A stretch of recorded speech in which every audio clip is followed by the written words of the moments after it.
Y por ahora lo que hacen las máquinas es, cada vez que reemplazan a alguien, crean un pobre más. O sea, acá el problema es distributivo. O sea, las máquinas sirven para aumentar el beneficio de los grandes capitales y por ahora el que pierde el trabajo no encuentra actividades creativas. El que pierde el trabajo se muere de hambre, ¿no? Miguel, hay dos maneras de hacer la primera pregunta de esta entrevista. Una, si se quiere, más periodística, más profesional, y otra más coloquial. Voy a empezar por la periodística, sería ¿cuánto te preocupa el futuro de nuestra especie? La más coloquial sería, Miguel, ¿estamos en el horno?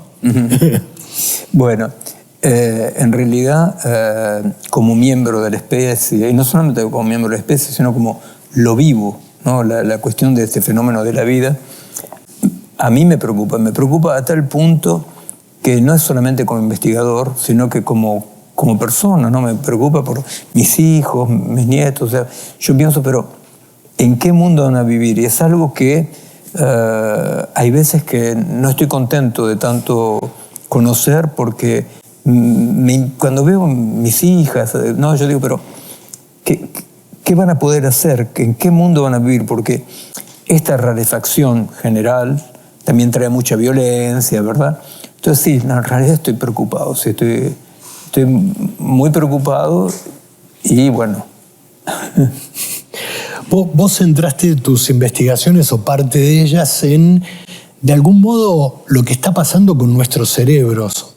Permitime que haga una mirada bien del ego, de periodista que le interesa el tema y pienso, nuestro cerebro es el resultado de miles de años de evolución. Y la percepción que yo tengo es que en el último cuarto de siglo pegó un salto brutal. ¿Estoy más o menos en lo cierto? Sí, la velocidad de los cambios, la masividad de los cambios, o sea que velocidad en el sentido, bueno, clarísimo que es muy poco tiempo, y masividad porque nunca, ni nuestra especie ni las formas de vida en la Tierra han conocido un cambio tan masivo, o sea, que toca todo, ¿no? O sea, no hay ninguna forma de vida hoy en día, vegetal, animal, lo que venga, un ecosistema, que no esté siendo transformado con una velocidad muy grande. O sea, en realidad, lo que está pasando es que estamos cambiando de mundo, cambiando de casa, pero lo que yo trabajo es que ese cambio de casa también nos cambia a nosotros, o sea, no somos los mismos en otra casa. Y yo, bueno, hace muchos años que trabajo en esos cambios, claro, esos cambios sobre nosotros y de la casa también, por supuesto. ¿Cómo definirías esos cambios que se vienen produciendo en nuestro cerebro? ¿Cuáles son las razones y cuáles son las consecuencias? El cambio fundamental, el mecanismo fundamental es muy simple. Es la delegación de funciones, se llama así. O sea que el cerebro delega funciones a la máquina. El mecanismo de delegación de funciones es un mecanismo normal en la biología de la evolución. Entre especies, por ejemplo, se delegan funciones. Hay una historia muy linda, muy estudiada, que es la relación con el ancestro del perro y los primeros hombres, digamos.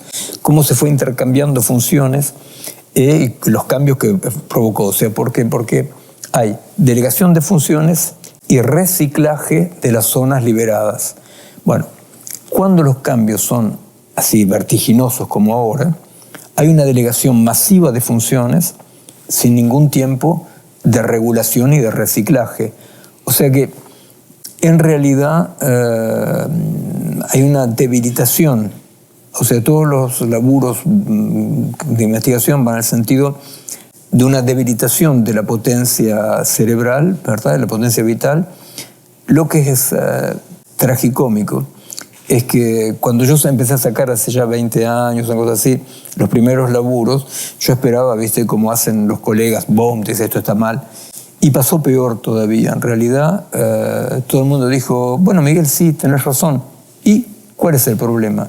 Y ahí yo dije, bueno, estamos mal, porque en realidad, digamos que el pensamiento general entre los investigadores es que estamos viviendo un pivot evolutivo donde es así nomás, el cerebro no se va a ocupar más de ciertas cosas y las máquinas se ocuparán, ¿no? O sea que mayormente mis colegas, ni se escandalizan, no encuentran perfecto, ¿viste? Es como si vos dijeras, ¿viste? Yo vivo en un 6º piso, tengo un ascensor, pero después no me muevo más. ¿Me cuenta? Bueno, me muero si no me muevo más. Acá no, acá hay máquinas que pueden hacer el laburo, entonces todo el mundo dice, bueno, que lo hagan las máquinas, ¿no? Bueno, eso fue mi primer laburo intensivo de investigación, claro. Y yendo a casos específicos, concretos, ¿qué es lo que ves en el laboratorio? Hay una experiencia que hicimos hace mucho tiempo con muy poca plata, que después fue repetida 120 veces, creo, más o menos, que fue de tomar 2 grupos de choferes de taxi que empezaban a conducir en 2 ciudades medio laberínticas, París y Londres, ¿no? Los de Londres empezaban a conducir sin GPS y los de París con GPS. Hay núcleos subcorticales en el tronco cerebral que cartografían el tiempo y el espacio, se ocupan de saber dónde estás, cuánto tiempo pasó. Bueno, esos núcleos, entre la gente que empezaba a manejar con GPS, al cabo de 2 años y medio, 3 años, en todos estaban atrofiados. Porque, viste, la famosa plasticidad cerebral que compara analógicamente el cerebro a un músculo, en el sentido que si vos no te servís se atrofia, si te servís se desarrolla. Bueno, efectivamente, si esta gente no hacía más un esfuerzo para ubicarse, para tener una noción del tiempo, bueno, esos núcleos que se ocupan de eso se atrofian. Y bueno, eso no es solamente que me pierdo en las afueras de una ciudad. Eso, por ejemplo, hay que saber que toda persona más o menos equilibrada, que esos núcleos están más o menos desarrollados, vos la pones en un lugar que nunca estuvo y va a encontrar puntos para ubicarse, más o menos, mismo si nunca estuvo. Una persona que tiene ese problema de atrofia, ¿no? Estos núcleos, vos la pones en un lugar que conoce y se pierde, porque la delegación es cada vez más masiva. Es un poco el chiste de que nadie conoce más ningún número de teléfono de memoria, por ejemplo. Claro. Bueno, es así, todo el mundo se da cuenta. Es como, viste, la carta robada de Edgar Allan Poe, ¿no? O sea, estaba a la vista de todo el mundo, pero nadie la ve. Bueno, es muy cómico porque en general en la investigación científica explicar algo es muy complicado y vos tenés que medio pedirle a la gente que te crea. Acá no. Acá es sencillo, todo el mundo puede constatarlo. Simplemente nadie dice, ¿pero y esto qué significa? Bueno, esa es la parte que yo trato de hacer también, decir, bueno, ¿pero esto qué significa, no? Ahora, lo que se me ocurre es algo que vos decías hace un rato, que es la aceleración de este momento, de ponerle los últimos años o décadas, donde todo se ha acelerado mucho, también en términos de delegación de funciones o delegación cognitiva. Pero cuando yo iba al colegio, hice la escuela industrial, y me acuerdo que en algún momento se habilitó el uso de calculadoras en el aula. Y era un debate, porque algunos profes decían sí, no, bueno. ¿Qué pasa? ¿Qué pasa con las cuentas? ¿Qué pasa con el escribir a mano? ¿Qué cosas le pasan a nuestro cerebro, le dejan de pasar cuando dejamos de hacer cuentas o de escribir a mano? Claro, en realidad la delegación de funciones entre la calculadora y hoy fue un despegue atómico, digamos, ¿no? Lo que pasa es que la escritura a mano toma un tiempo, es un proceso, ¿no? Y hace que se vaya estructurando la complejidad de la arquitectura cerebral. Entonces, efectivamente, el escribir a mano hace que haya una memoria del cuerpo, del espacio, ¿verdad? O sea que vos no te das cuenta conscientemente, pero al escribir hay algo del gesto que va esculpiendo el cerebro. El cerebro es una escultura, no es un disco duro, ¿verdad? Entonces todo lo que uno aprende va modificando físicamente el cerebro, físicamente lo va esculpiendo. En la medida que, viste, por ejemplo, lo que ahora también se conoce, que hace unos años no se conocía tanto, que es que la lectura sobre papel toma vías sinápticas profundas, o sea que imprime, y la lectura sobre pantalla no. Entonces vos decís, bueno, pero estoy leyendo el mismo texto. No es que uno está cambiando, no, estás leyendo el mismo texto. Hay algo de la espacialidad, de la corporeidad, del conocimiento, de la experiencia, que hace que se tome otras vías. Digamos que hay una vía profunda que es la vía de la comprensión. La vía de la comprensión es siempre un proceso físico. Es una percepción, apercepción, conciencia, o sea que hay una comprensión. La información llega directamente a la terraza. Por eso uno puede dudar de la información, pero nadie duda de la experiencia. Claro. ¿No? Por eso todo el mambo de la posverdad y todo eso, porque cada vez la gente experimenta menos y está más informada, pero una información rechaza otra información. Es un poco ese el mecanismo un poco inquietante. Sí. A mí me inquieta, hablando de inquietudes, esta idea del exocerebro. Es como si existiera un cerebro nuestro tercerizado en otro lugar, ¿no? Ya no solo el disco duro que guarda nuestros recuerdos, nuestras fotos, nuestros libros, nuestros textos, sino un exocerebro que hace funciones nuestras, ¿no? Sí. ¿Cuál pensás que puede ser el límite para eso? Lo que pasa es que por razones antropológicas, históricas, complicadas, el Occidente está peleado con los cuerpos, ¿no? Los cuerpos tienen pulsiones, deseos, son opacos, ¿no? Y entonces, de una manera totalmente metafísica y cartesiana, caemos en un nuevo binarismo. Está el cuerpo y está el cerebro, que funcionaría como una computadora. En realidad el cerebro no funciona como una computadora para nada, ¿no? El cerebro selecciona lo que le interesa, lo modifica, olvida una parte, él está modificado por la experiencia, ¿verdad? Entonces, lo que hay como exo es una máquina que guarda las cosas, las guarda bien, que puede hacer correlaciones y producir nuevos enunciados, por supuesto, pero el cerebro, no existen cerebros sin cuerpo y los cuerpos entre los cuerpos, ¿verdad? Los humanos no somos seres racionales. Los humanos somos racionales de tiempo en tiempo, de vez en cuando. Y hay algunos que no son racionales nunca, ¿verdad? Porque somos seres de pulsión, de pasión, de deseo. La máquina calculante tampoco es racional. Es de un racionalismo extremo que por correlaciones puede también llegar a cualquier error, ¿verdad?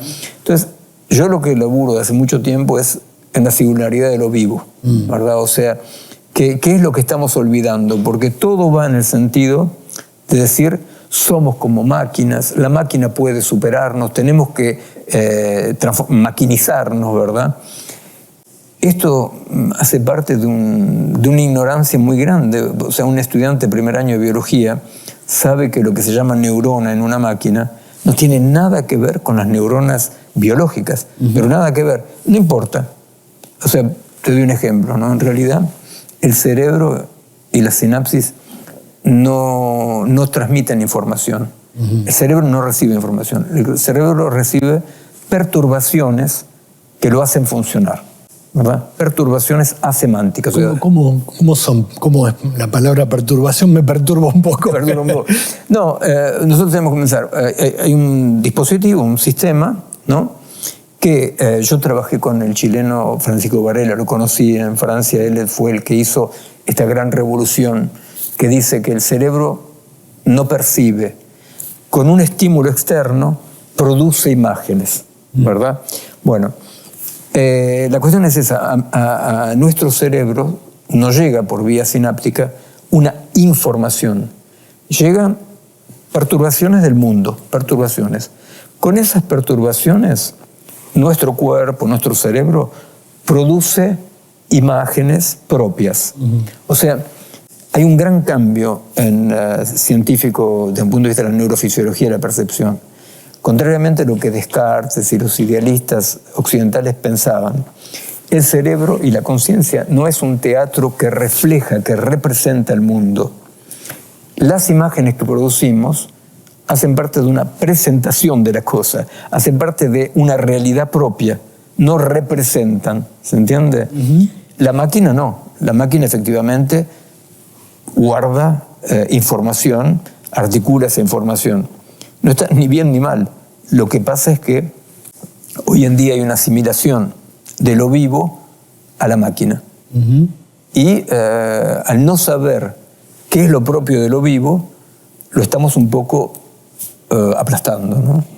Yendo a un lenguaje muy argentino, si me lo permitís, las máquinas no pueden ser inteligentes porque no pueden ser pelotudas. Claro, exactamente.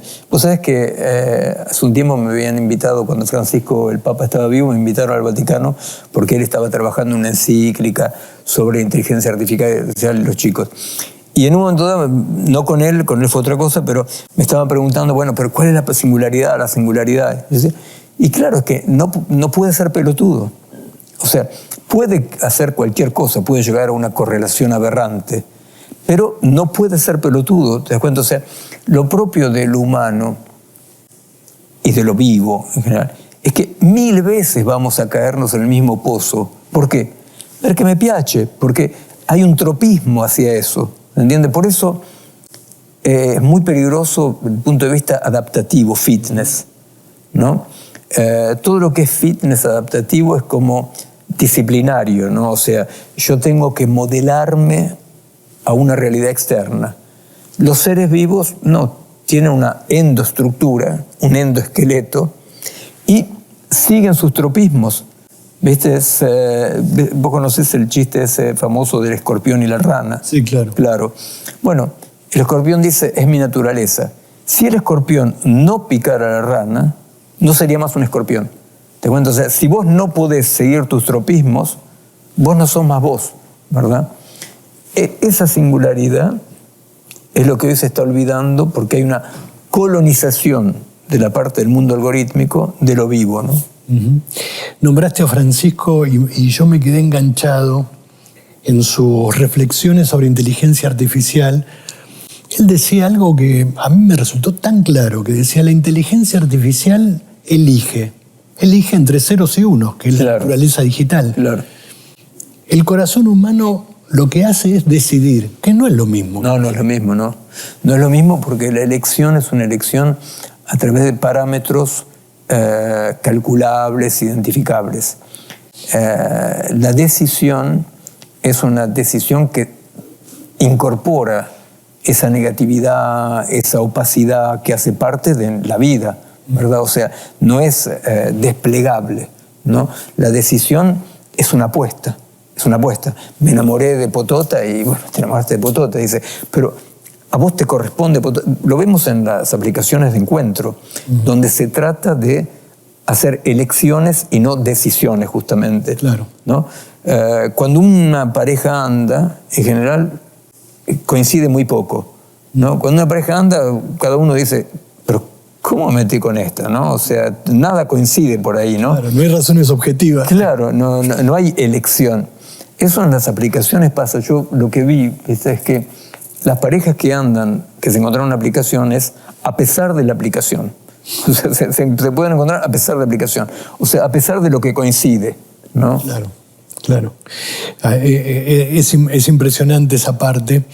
Y me quedé pensando en algo que también te escuché a vos y que tiene que ver con la interioridad, con la pérdida de interioridad y entender cómo pensás que se dio ese proceso. Claro, hay el humano occidental, para decir así, bueno, en particular, pero un poco todo se vende de manera diferente. Tenemos una especie de intimidad con nosotros mismos, ¿verdad? Esa intimidad es lo que hace que yo no soy una pura exterioridad feedback, estoy en feedback permanente. Hay como una especie de proceso, como una asamblea interna, ¿no? Que debate entre la pulsión, la razón, la historia, las fidelidades, bueno. Eso es un mundo de intimidad consigo mismo, ¿no? Uno puede estar en el fondo de una celda, en una cárcel, y está ahí y hay una cosa de intimidad, o sea, es una soledad llena, para decirlo así.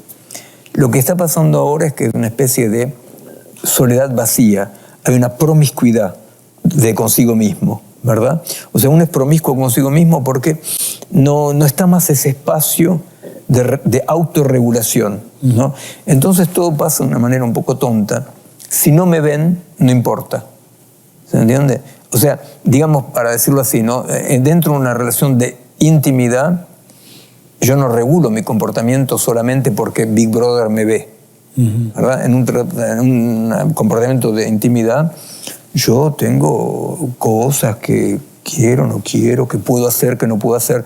Deleuze decía, hay cosas que no podemos ni pensar solo sin ensuciarnos, ¿no?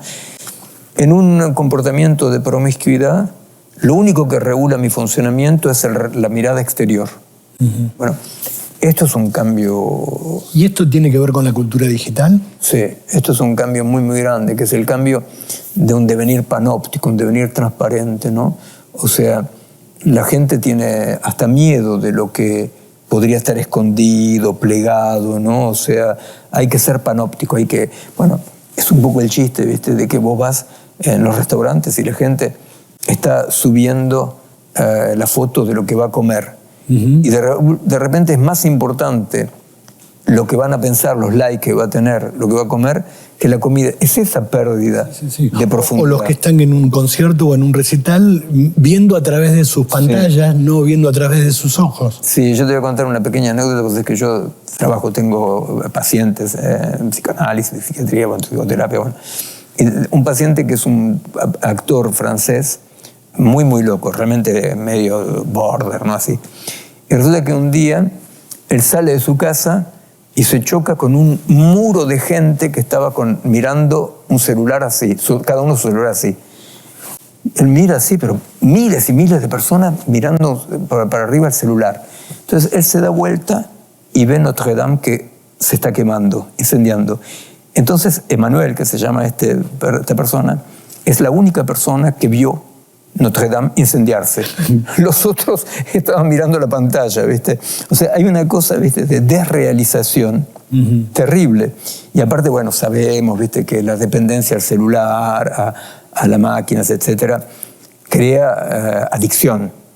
O sea, crea adicción. O sea, que hay una especie de dependencia que es más importante la máquina que la persona que uno tiene enfrente, ¿verdad? O sea, son todas modificaciones antropológicas y yo no quiero para nada parecer como, no sé, un señor indignado que escribe al correo de lectores, ¿viste? Diciendo, oh, qué indignado. No, son cambios antropológicos, cambios vitales, profundos, que tenemos que comprender porque la tecnología está ahí y nosotros estamos modificados, pero la cuestión es colonización o hibridación. Yo lo pongo en esos términos, ¿verdad? O sea, o podemos hibridarnos, o sea, guardar nuestra singularidad y existir con esto, o por el momento estamos siendo colonizados, con lo cual nuestra singularidad está un poco como aplastada, ¿no? Miguel, ¿dónde nos lleva esto? Porque parece una fábrica de insatisfacción, ¿no? De fragmentación. Vos hablabas de la interioridad antes, y yo pensaba, bueno, esa pérdida de interioridad, esa exterioridad, pareciera que fuera un modo de comunicarnos con los demás y estar más conectados, pero la percepción que yo tengo es de mayor soledad, mayor fragmentación, mayor insatisfacción. Sí, la comunicación va contra la transmisión. Estamos comunicados, pero estamos comunicados unidimensionalmente, para utilizar esa idea, ¿no? La relación con los otros es siempre más profunda, mucho más, toma su tiempo, ¿verdad? O sea, el proceso es más importante que el resultado, por ejemplo, ¿no? ¿A dónde vamos? Yo no sé a dónde vamos, en el sentido que hoy por hoy no podemos saber en qué medida los humanos, por decir así en general, encontraremos modos de regulación de esta potencia. Es una potencia muy grande que se desarrolló, que nos está llevando dentro de esa fuerza, ¿verdad? Y bueno, una parte de todo mi laburo es ver cuáles son las experiencias donde hay inicios de prácticas de regulación, ¿verdad? O sea, cómo podemos domesticar un poco esta potencia, ¿no? Claro. Porque no hay yo y la máquina, hay una mezcla, ¿no? Y dentro de esa mezcla hay una tendencia de hibridación donde, bueno, hay regulación, y la otra, la general, es de esta colonización masiva, ¿no? Es muy duro vivir en una época que uno no sea capaz de amar, digamos, amar la época en la que vive, pero se nos está haciendo difícil querer este momento, ¿no? Sí, se hace difícil, por empezar, claro, efectivamente uno no puede no amar la época porque quiere decir no amarse a sí mismo, pero hay un desamor, efectivamente hay un desamor de sí mismo inclusive, ¿verdad? El asunto es que para amar la vida, esta vida tiene que tener alegrías, temporalidades, y tiene que tener perspectivas también de transmisión, ¿verdad? O sea, que no aparezca como un apocalipsis próxima posible, ¿verdad? Hace falta que, bueno, que uno esté dentro de una cierta tranquilidad. Hay un filósofo italiano que él dice, se acabó, yo lo vi en una conferencia en Bolonia, decía a los jóvenes, ustedes son la última generación, no nos reproducimos más, no hay más relaciones. Bueno, no, el asunto es cómo nosotros, en una situación muy desafiante, en una relación, en una situación muy compleja, cómo podemos ahí encontrar por dónde continúa la vida, ¿verdad? Si uno actúa, no es ni pesimista ni optimista, está en una alegría que permite decir, bueno, yo no sé lo que va a pasar o lo que no va a pasar, ¿verdad? Pero en este presente estamos haciendo lo que hay que hacer, ¿verdad? Y lo que sí, yo estoy convencido, hay que poner entre paréntesis el futuro. O sea, no agarrar y decir, si yo hago esto, todo va a ir bien. Eso no podemos pensar hoy en día. Lo que podemos pensar es qué es lo que hay que hacer en el presente, ¿no? Sin darse, como este filósofo italiano, que por amistad no lo nombro, el lujo aristocrático del pesimismo, ¿no? Porque el pesimismo es un lujo aristocrático, o sea, siempre parece más chic alguien que es pesimista. Y nosotros tenemos que ir del lado del entusiasmo de la vida, ¿no? Buscando por dónde sigue. Sin embargo, hay como un optimismo bobo,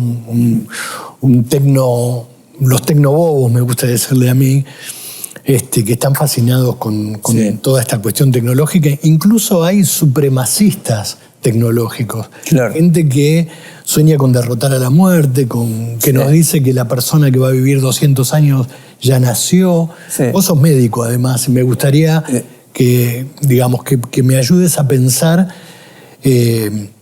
un poco más profundamente en esto, en el sentido no solo biológico, sino filosófico de esta idea de vivir para siempre, de derrotar la enfermedad, de derrotar el sufrimiento, que en principio, digo, es horrible el sufrimiento.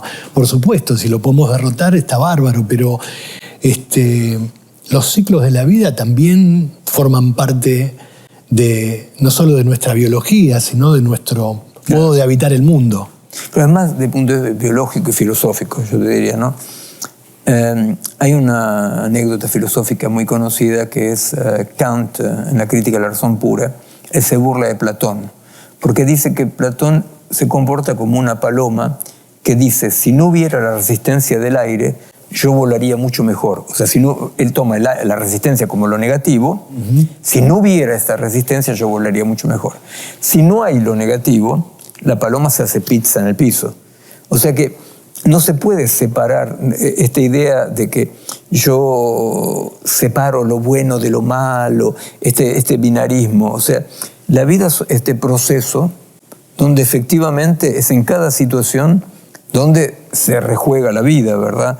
Entonces sí, en Francia yo durante muchos años fui un poco como el enemigo un poco caricatural de Laurent Alexandre, que es este médico que escribió La muerte de la muerte, ¿no?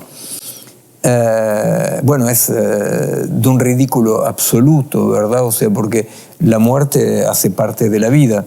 O sea, la vida no tendría ningún interés si fuera un infinito total, ¿no? O sea, no...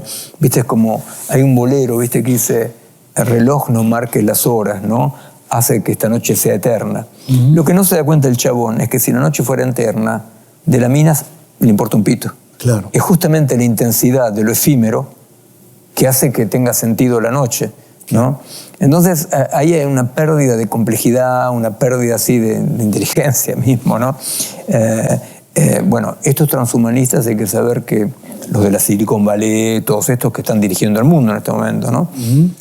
Ellos no niegan el desastre ecológico y son aparte catastrofistas, ¿no? Pero ¿qué piensan? Ellos piensan, o van a modificar lo humano para soportar esto, o vamos a ir a colonizar otro planeta.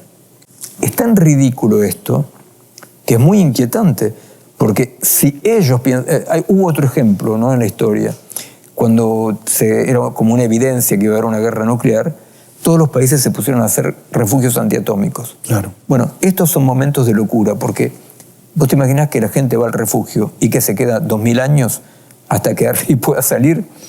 Entonces, esas soluciones son soluciones de cuando en un momento dado hay como un resbalón a la locura. Pensar que vamos a colonizar otros planetas, que vamos a modificar al ser humano como para vivir a pesar de la contaminación, es muy inquietante, porque si estos que tienen tanto poder, viendo las amenazas ecológicas y sistémicas, piensan esto como solución, tenemos que decir, mejor que la solución la pensemos nosotros, ¿viste? Porque ellos...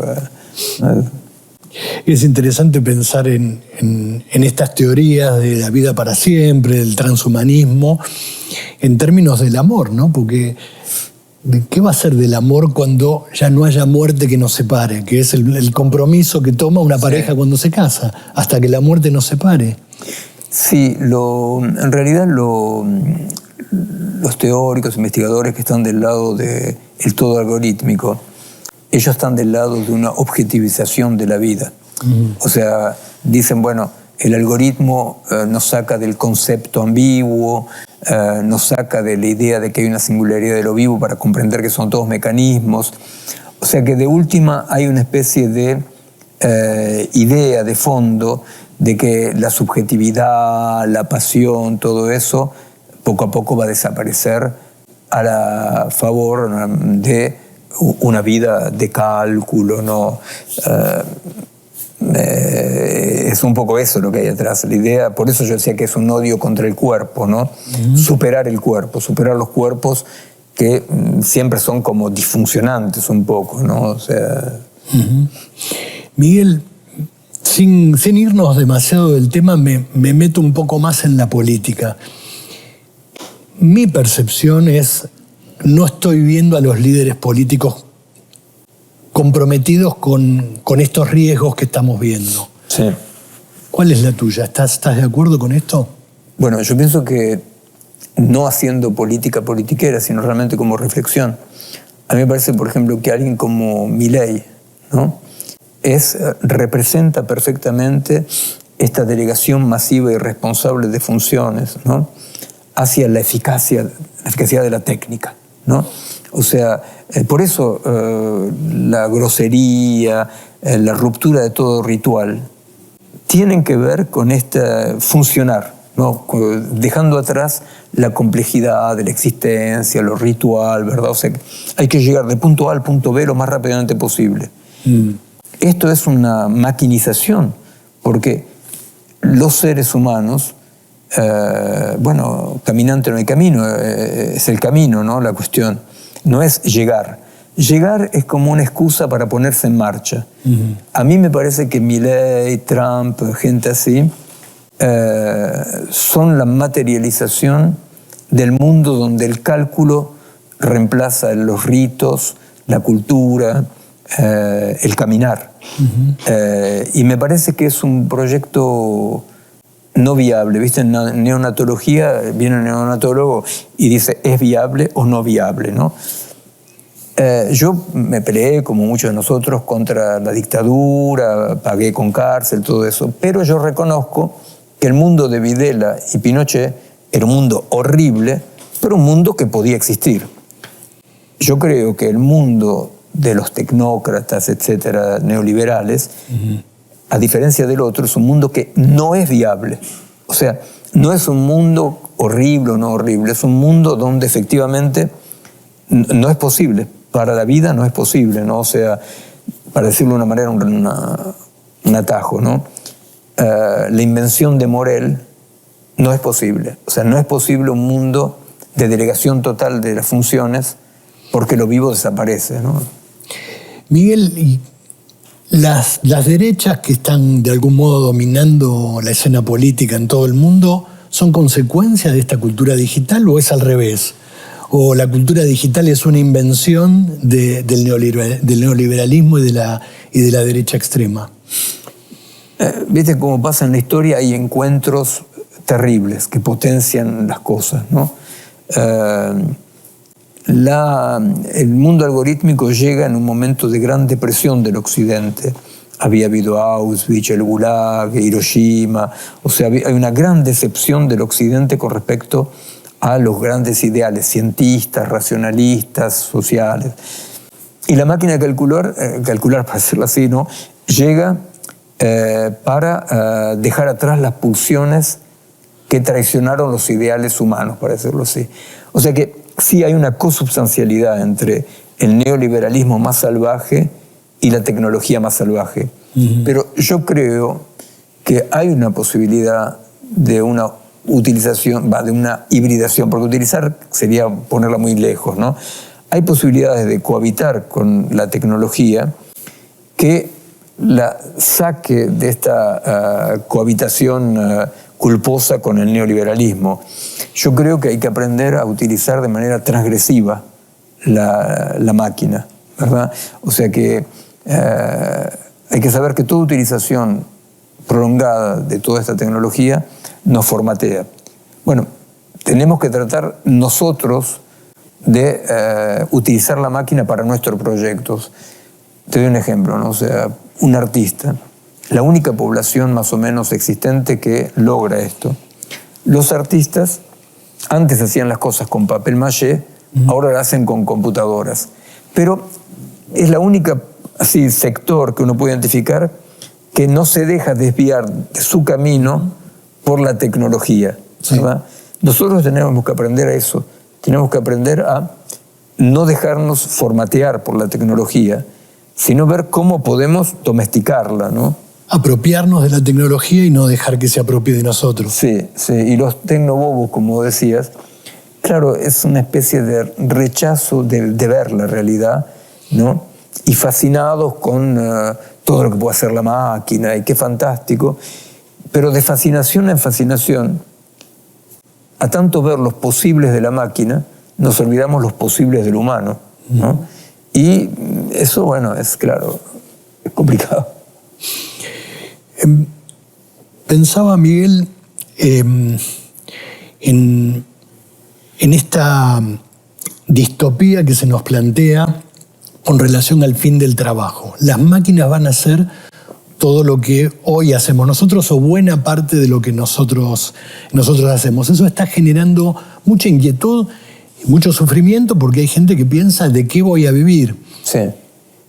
Ese es un aspecto que vale la pena repasar, pero me gustaría aprovechar tu condición de pensador y de filósofo para profundizar un poco en la idea de qué significa una vida sin trabajo, porque el trabajo nos da identidad, nos estructura, no es solo un medio de vida, un medio de ingresos. A mí me preocupa ese mundo sin trabajo y sin ocupación más que sin trabajo. Claro. Con respecto a la primera parte, viste, que la máquina va a robar el laburo o va a sacar el laburo, hace pensar al movimiento ludista, ¿no? De la época de la Revolución Industrial. De ese punto de vista no hay ninguna posibilidad de ser ludista porque el poder lo que hace es darle una máquina a cada uno.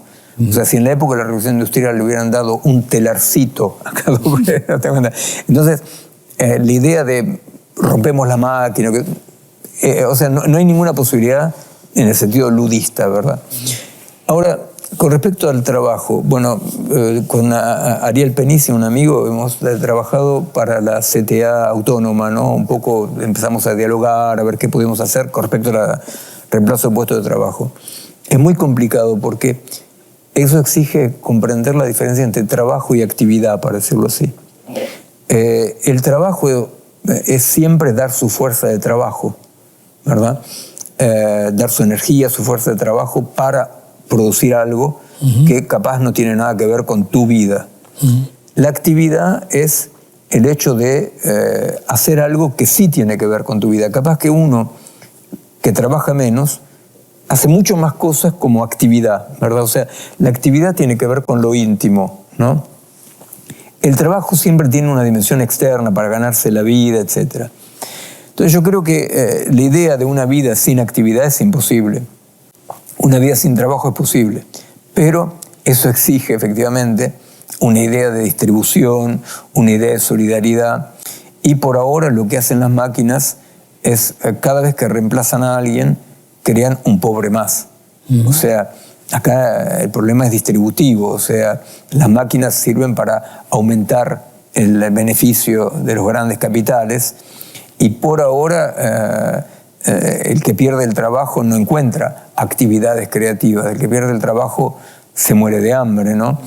Ese es el problema, que por el momento la alta tecnología y el gran reemplazo, vos sabés que yo vivo en Francia y los fascistas, racistas, dicen que los árabes y los africanos van a hacer un gran reemplazo, van a reemplazar a los blancos. Y en realidad no, en realidad lo que está reemplazando son las máquinas, ¿viste? Y bueno, es un desafío enorme porque ahí sí que la hibridación de repente es caliente, porque, por ejemplo, yo me acuerdo de alguien que en una reunión con la CTA decía, bueno, capaz haría falta una ley para obligar a que cada vez que hay una máquina haya un humano al lado, pero vos no podés artificialmente. Y esto hace que es una urgencia total encontrar la singularidad de lo vivo, o sea, claro, ¿qué es lo que hace el humano? Pero eso no se puede pensar diciendo qué cualidad tengo yo que no tiene la máquina, porque ahí ya me estoy comparando con la máquina, ¿verdad? Es por eso que estamos frente a un desafío antropológico mayor, saber qué es nuestra vida, de qué está hecha nuestra vida y cómo podemos cohabitar con la máquina, ¿no? Es una época increíble, o sea, yo trabajé mucho con los robots, con la inteligencia artificial, hasta un momento en el cual yo me dije, pero, ¿y nosotros, no? Y ahí me puse a trabajar en la singularidad de lo vivo. Ese es el desafío. Por ejemplo, te doy un ejemplo, ¿no?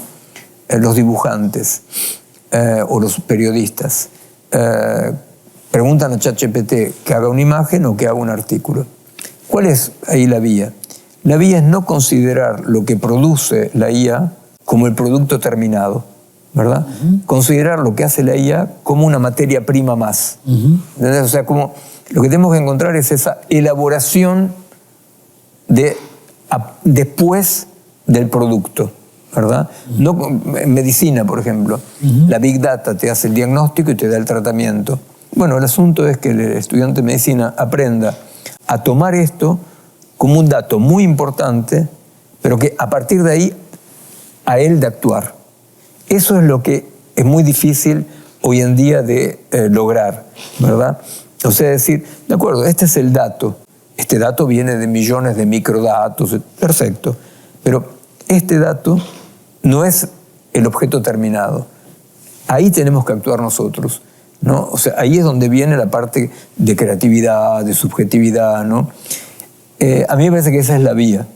La vía es saber cómo utilizamos los productos de la IA para no seguir la IA de manera disciplinaria, ¿no?